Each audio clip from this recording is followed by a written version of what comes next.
Net's passenger trip times are at least as fast as cuts, and for many trips can take 25% of the cuts times.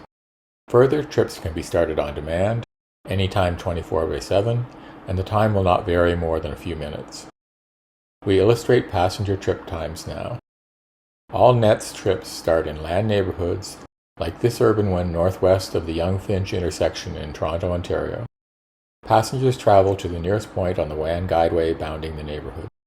They may walk, use their own vehicle like a powered wheelchair, or get a LAN vehicle to take them to that point. The LAN vehicle will travel at 15 to 20 meters per second. In settlements, like illustrated here, most times from trip request to arrival at a WAN loop will be under a minute. A WAN vehicle would be at that loop, and ready to be boarded in under a minute too. Once on board the WAN vehicle, the passenger will travel to a LAN loop on the boundary of the neighborhood containing the destination. The vehicle travels to that point without stopping. As with CUTS vehicles on expressways, by only having 3D expressway-like intersections or crossings, like that shown here. The top speed track on most routes operates at 180 km per hour, or 3 km per minute. We now zoom out to see all of Toronto and then the region surrounding Toronto. Almost all CUTS roads seen on these maps of Toronto and the surrounding areas operate like this.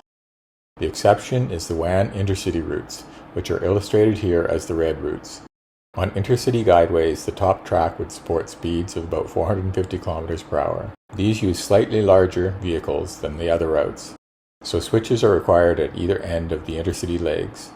The total time spent on the two switches would be under 1 minute. What is shown now is a potential WAN intercity network for North America. Once a WAN backbone is developed and deployed, some of these routes would operate at speeds approaching or exceeding the 900 km per hour achieved by commercial airliners. WAN can be viewed as a high-speed, landmass-wide taxi service. In the event that the destination is on a different landmass, the above legs will terminate with the WAN vehicle dropping the passengers off at the equivalent of a CUTS airport boarding gate. The plane departing to the destination airport would generally be in the air in under 15 minutes from the passenger's arrival.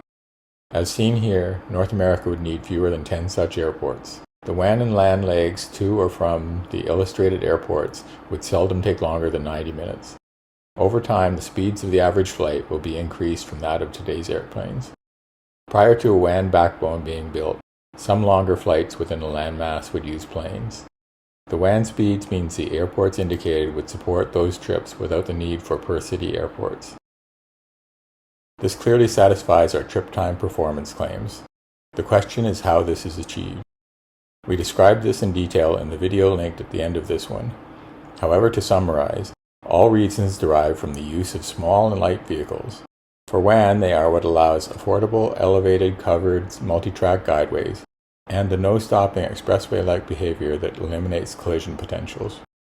These guideways do not block ground traffic, which is one of the big issues with CUTS trains, especially high-speed ones, and expressways.